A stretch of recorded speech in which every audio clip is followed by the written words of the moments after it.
Oh, there's nothing glamorous about it. There is so much hard work behind. How do you think technology is changing the way restaurants operate these days? Everything is tech related. Those manual books and sheets and all are all out. Do you think something is missing in the current restaurant and F&B space? The one thing that's missing from both sides is loyalty.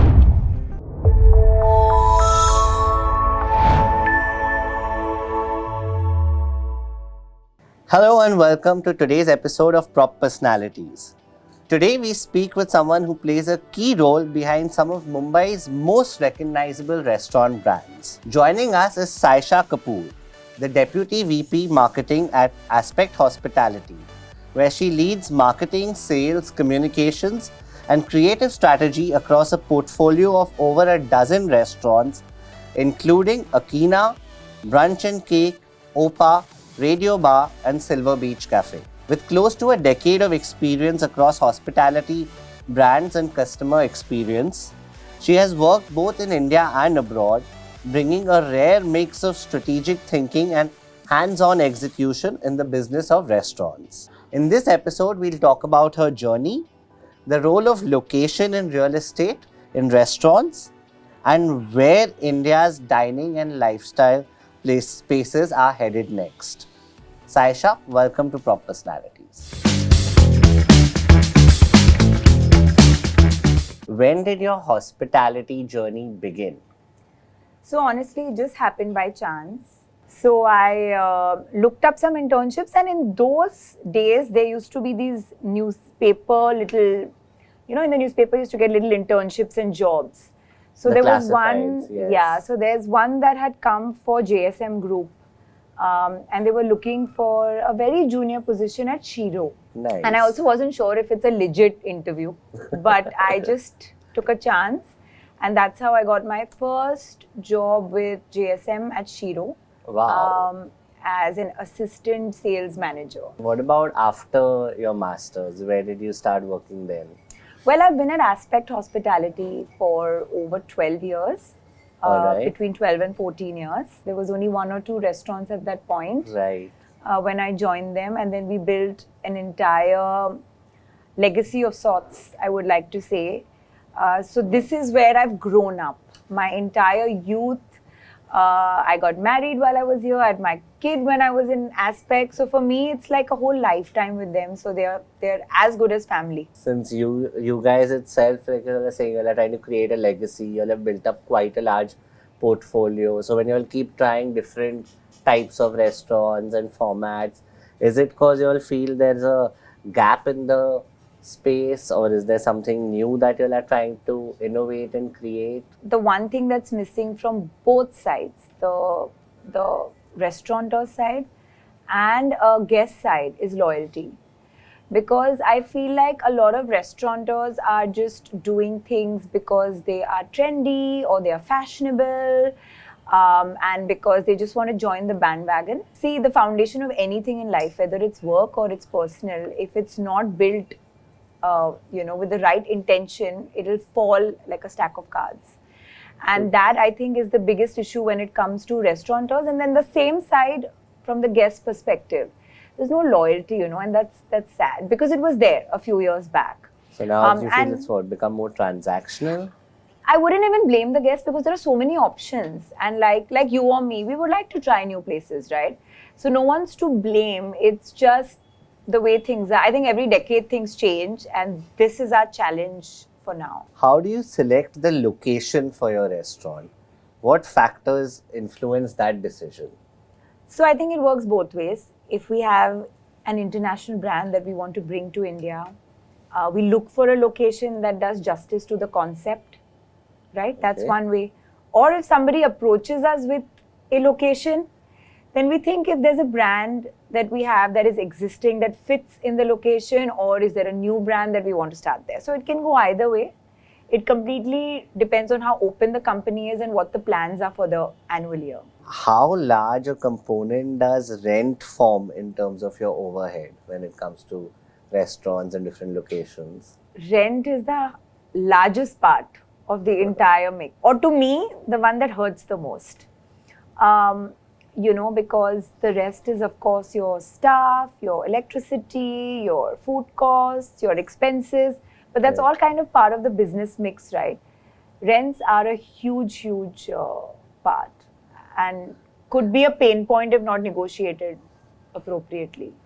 So, so is that one of the reasons why different restaurants in different places will have different price points to basically make up for the rent that one is paying out there in a certain geography? The rent will be a lot higher, Yeah, and for so the sure. prices are a lot more. You have an international brand, you find a location to justify that brand, because people who will come there should be well traveled, should be well exposed.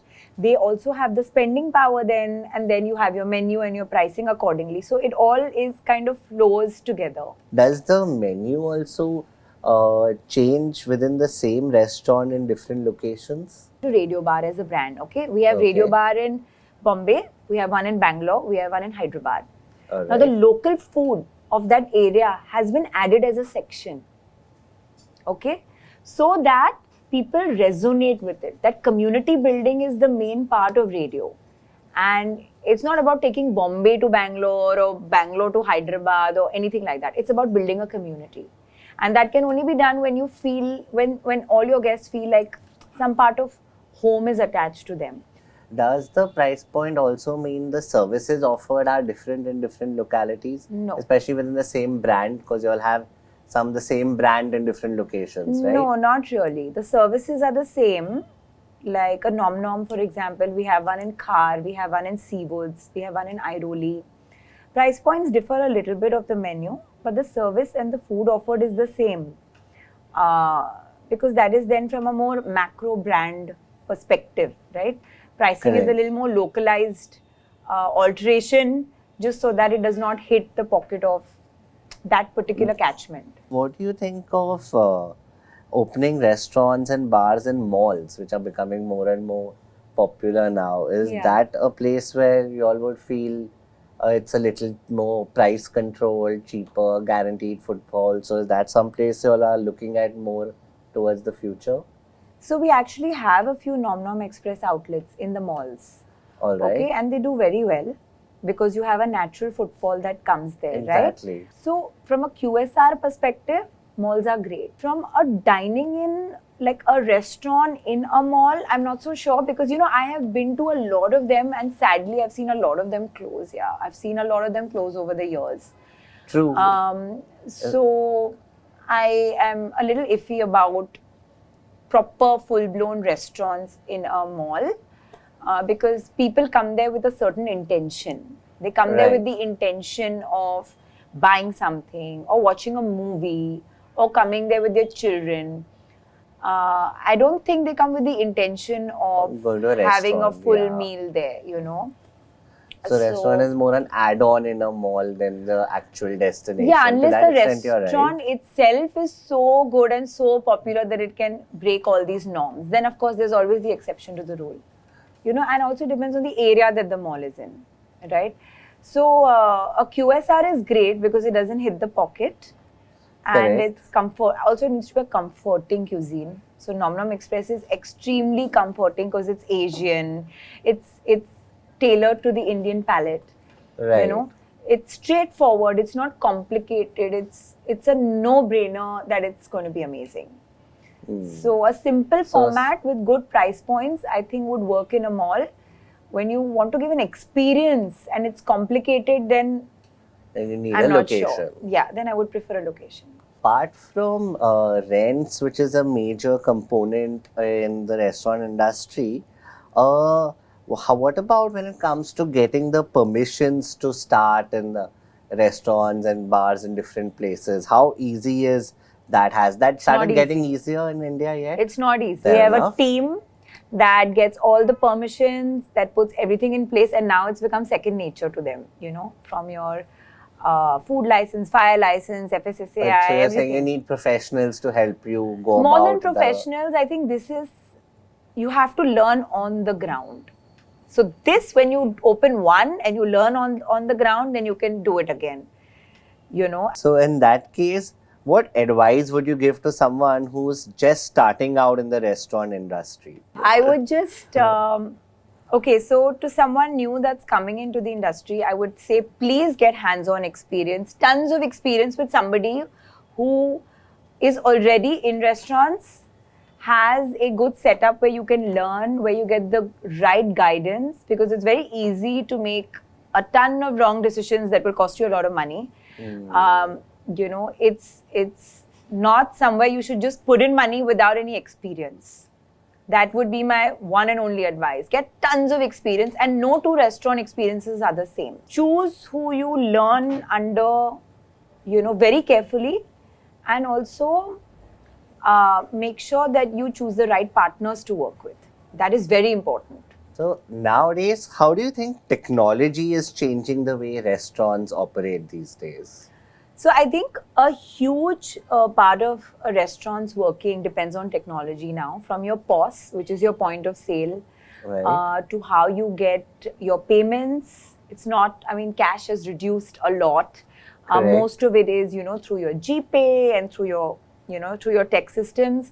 Also, we get our reservations and bookings via Zomato, Swiggy, Easy Diner, all of these formats. That's again tech. How we get feedback from guests, how we get your entire CRM system, how we get their database. Everything is tech, yeah. And how we study and manage the information is also tech. From your trends to what worked, what didn't work. If we ran a promotion, did it work or Right. not? How do we check that? Everything is tech related. Those manual books and sheets and all are all out. So it's no longer just based on No, footfall no, or how no. much noise the crowd was making. Not at all. And see, the biggest part of it is your digital social media. Right. I mean, everyone is not just on it, they are hugely dependent on it today. What about when it comes to delivery apps? Like you said, they help you all get bookings and stuff. But have they also caused a lot of disruption in the restaurant business? Or have they been only an aid? Well, they get us a lot of bookings. They've made us more accessible, right, to anybody and everybody. Correct. So whether it's getting us reservations or deliveries, they definitely help push the restaurant, and they work with us very closely to see slow hours, slow days, busy days, which is great. All right. But again, coming down to the commercials, everything that you see in the restaurants, you see that there's a lot of footfall and then there's a lot of deliveries. But finally, what is it that you make Correct. after you cut all your costs? Correct. That balance, creating that balance is the real thing. Because sometimes you can give away a lot and you can be doing 100 deliveries a day. But if you do them at a 50% discount, what is the point? They can be an advantage to you or a disadvantage to you depending on how you use them. Do you think cloud kitchens is going to become a big component of hospitality companies going forward? So they already have. There are a ton of cloud kitchens now. Okay. Depends on if you have that extra space. Also depends on, say a kitchen has X capacity. So it has capacity of 100. Right. But the capacity is not being utilized to its fullest. So only 50% is being utilized. Then you can use that other 50% which already has existing equipment for a cloud kitchen. So it completely depends on if you have extra space, if you have extra manpower, those kind of things. It's a great idea. It just has to fit your format. The other thing that we often see when it comes to brand building in India has always been the big celebrity endorsements. So much so that so many celebrities, from sportsmen to actors, have started their own restaurants and Yeah. all itself, trying to cash in on that. So do you think that is something that makes a big impact on people's decision when it comes to going out and spending at these restaurants? Yes, these endorsements help for big brands if it's a good brand fit with who you're bringing in. Firstly, it has to be a brand fit. If it's not a brand fit, it looks hard selling, which everyone is educated and smart enough to know when it's a good collaboration or when it's a hard sell. That's Correct. one. Two is, they can give you that initial push, but ultimately your product has to be good. If the food is not good and the experience is not good, you can bring the stars and moon to them, but they will not come back. So yes, for the initial push, I 100% agree, but your product is king. But then in this case, I guess it comes back to that point of whether one can run a restaurant these days just on first time customers, or do we need repeat customers? Because like you said, if they've had a bad experience, they will Yeah. not come back. But if you're only coming in for for some celebrity brand value, then maybe one time is good enough, or is that not good enough anymore? Well, it depends on the kind of city we're in. So Bombay is about, we're all the same people. It's not a tourist city. In Dubai, it's okay. All right. Because it's a tourist city. Yeah. In Goa, 50-50, right? You have a season, you don't have a season. So retention is extremely important in Bombay. There's no formula in hospitality. Everything is tailor-made to the city, concept, area, space. How do you all deal with it when a customer is unhappy or is giving you all bad reviews, or an influencer has come in and thrown a tantrum in your restaurant? Like now, those are things we see on social media quite often these days. So how do you guys deal with that? Well, people deal with it in different ways. Some have their PR agencies call, some reply back on the platform that the review has come, whether it is a Zomato or Google. Correct.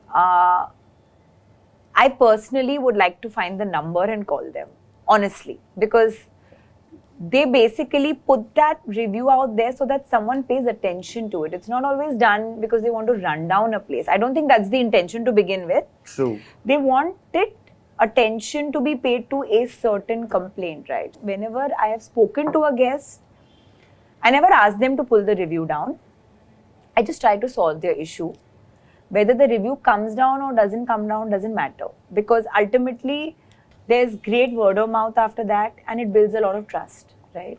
True. So they just need that little extra, going that extra mile for them. So that's typically how we take care of it. But now that you all are seeing there's this rise of food bloggers, influencers, and stuff like that, have those also become part of your marketing strategy going 100%. forward? They're a huge part of my marketing strategy. From influencers, food bloggers, that circulation of the place being seen, heard, talked about, it all comes from there. It's all about the buzz, right? At the end of the day. And when I brought up loyalty earlier, this is what I meant. We need to keep doing something. We need to, be spoken about. And I think that comes from a mix of influencers and food bloggers. Also, credibility and trust is built like this. When it comes to a brand trying to build its own loyalty, then is it going to go back to the trying what hotels and stuff are doing, where they are giving people a subscription and loyalty awards and stuff like that to maybe keep coming back, or making you a member of an elite a club within the restaurant or something along those lines? So we've been trying to build our loyalty program, and we are in the process of doing that.